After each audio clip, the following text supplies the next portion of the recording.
اهلا بيكم في حلقه جديده من The Story of You. الحلقه النهارده هيهتم بيها كل طلاب طب اسنان او حتى دكاتره طب اسنان. فلو انت بتشتغل في مجال طب الاسنان او لسه طالب، اقعد وركز في الحلقه دي كويس قوي. مجال طب الاسنان او التخصص ده تحديدا دايما بيبقى فيه جديد، ولازم طول الوقت تكون اب تو ديت عشان تعرف ايه الجديد، ان كان في التكنيكس او حتى في الادوات. طيب صعب اكيد ان احنا نجمع الاكسبرتيز بتوع التخصص ده في مكان واحد. ايه الجديد، ايه اللي بيحصل، كل ده محتاج مجهود كبير. طيب لو عرفت ان في حد ممكن يساعدك ويجيب لك كل الحاجات دي لحد عندك، اعتقد انت هتكون مهتم وهتستفيد قوي من الحلقه دي.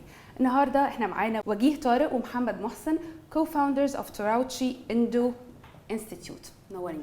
ميرسي. احنا بيبقى عندنا جزء ليكتشرز. احنا في الليكتشرز بنقول راي العلم، الايفيدنس دنتستري، وبنقول اور بيرسونال اكسبيرينس، بحيث ان الطالب يقدر يختار او يمشي على اللي هو عاجبه او حاسس ان هو هيبقى مفيد ليه. وبعد ما بنخلص الشرح بتاعنا بيبقى عندنا هاندز اون، بيشتغل بايده. بنحاول نوفر له كل حاجه اللي زي البيشنت ميميكينج الاورال كافيتي زي العيان بالظبط.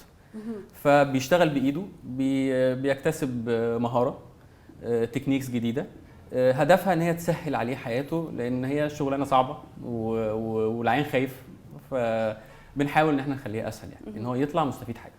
طيب دكتور محمد، يعني اللي فهمته من دكتور وجيه انه بتعملوا environment زي الجامعه كده تقريبا، بيبقى فيه جزء theoretical ده اللي بيبقى فيه المعلومه، وجزء تاني بيبقى practical الهاندز اون، بيشتغل الستودنت او الدكتور اللي بيجي اللي عايز يستفيد اكتر بيشتغل بايده. المعلومه اللي انتوا بتوصلوها في الاخر ايه الجديد فيها؟ يعني ما هو ممكن لما يقرا ريسيرش مثلا على اي ويب سايت ليه علاقه بطب اسنان ممكن توصله المعلومه دي، ممكن من كتاب بيقرا. ايه المختلف؟ صح، هو الفكره كلها ان الميديكال فيلد ان جنرال مشكلته الاساسيه في الابديتس. يعني احنا كل يوم عن يوم بيبقى فيه ابديتس ليها علاقه بالماتيريالز وليها علاقه بالتكنيكس وكل حاجه، فهو بيبقى مش دايما سهل. احنا شويه اكاديمكس، فاحنا بنعرف نخش نقرا ريسيرش ونطلع ريسيرش اللي احنا عايزينه والكلام ده كله، بس ده مش سهل على البراكتيشنرز. وده اكشولي دي الماجوريتي بتاعت دكاتره السنان، ان هو خلاص هو هي نيدز تو ابديت هيم سيلف.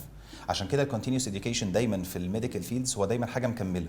ايفن ان في يعني، وده احنا اكشولي اون تراك في القصه دي في مصر، ان يبقى اللايسنس بتاعت الدكتور بتتجدد بيزد على الابديتس اللي هو بيعملها والكورسز اللي بياخدها والحاجات دي كلها.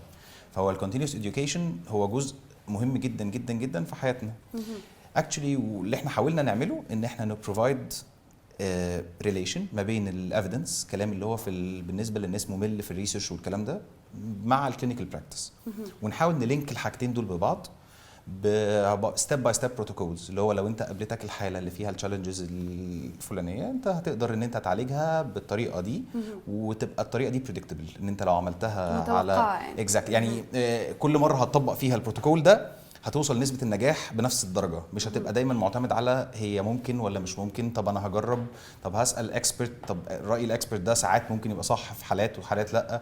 فهو ده كان الهدف بتاعنا، ان احنا نحاول نبريدج الجاب اللي ما بين كلام الريسيرش اللي الناس ما بتقدرش تستحمله، مش هيقدر يقعد 3-4 ساعات بيقرا ريسيرش. احنا بنحاول نسمرايز الكلام ده، نديله ملخص يقدر ينفذه على البيشنت وهو مطمن وهو مرتاح وعارف ان هو هينجح.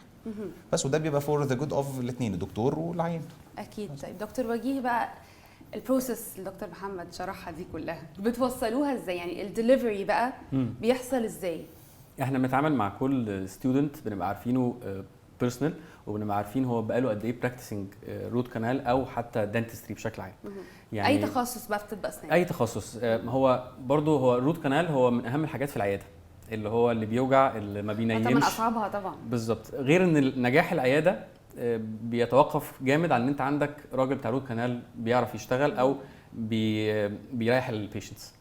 فكل الناس عايزه روت كانال. لو الروت كانال عندك في العياده مظبوط، العياده هتبقى سكسسفل ومش هيبقى فيه هدك قوي من المشاكل، ولا حد موجوع ولا حد وارم، الحاجات دي يعني. فاحنا بنبقى عارفين كل ستودنت بقاله براكتسنج قد ايه، وبنقدر نديليفر او نبني معاه. لو هو كان بيزك ما بقاله اقل من 4 أو 5 سنين، اقل من 4 أو 5 سنين انت لسه بيزك، نبتدي معاه من الاول ونوصل معاه ان هو يبقى مور ادفانسد. لو عندنا حد بيجي لنا، عندنا ستودنتس ناس اصحاب عيادات بقى لهم 25 سنه و30 سنه، بس محتاجين شويه هنتس، محتاجين ابديتس، فده بنتعامل معاه بطريقه ثانيه، بنتعامل معاه مور ادفانسد، بكلمه على الليفل اللي هو بيشتغل فيه.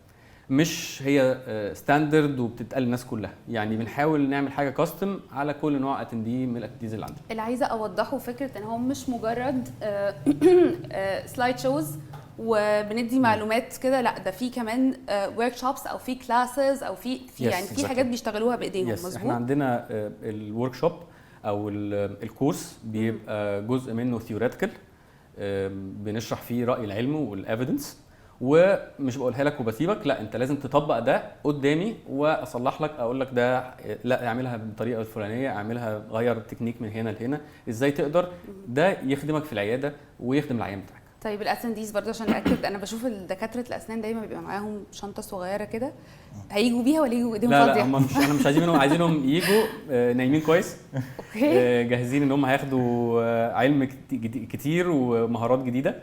احنا موفرين كل الادوات اللي ممكن تبقى موجوده وورد كلاس، يعني الناس اللي جايه دي احنا محنكين برضو ان الدكاتره الجامدين دول يحسوا ان احنا مقدمين حاجه اب تو ذا ستاندردز يعني.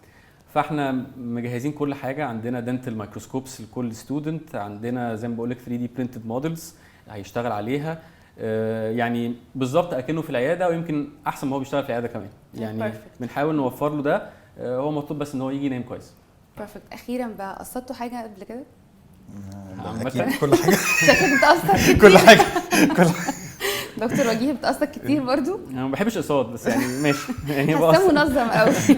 بخاف منها بصراحه، بس طبعا لا يعني في حاجات بتبقى سولوشنز، يعني مثلا احنا في الايفنت احنا زيرو انترست، فدي طبعا تمتنج جدا، يعني انت اي حد عايز يقسط بيبقى قلقان من الانترست ومن القصه دي، احنا شايلينها خالص، يعني احنا اللي هنتكفل بيه، فلو كل الانستولمنتس من غير انترست انا معاكي، يعني نقسط. مش بقول لك مش سهل برضه. اي حد بجد نورتوني طبعا، دكتور وجيه طارق ودكتور محمد محسن، ويعني we're looking forward ان شاء الله انه الكونفرنس ده يكسر الدنيا باذن الله. وانتي تشرفينا ان شاء الله. اكيد ان شاء الله، بس انا مش عارفه هاجي اعمل ايه، بس يعني هاجي اتفرج معاكم ان شاء الله، يعني كمان تبقوا معانا بعد كده ونبقى في حاجات اكتر واكبر كتير ان شاء الله. نورتوني ان شاء الله. ثانك يو.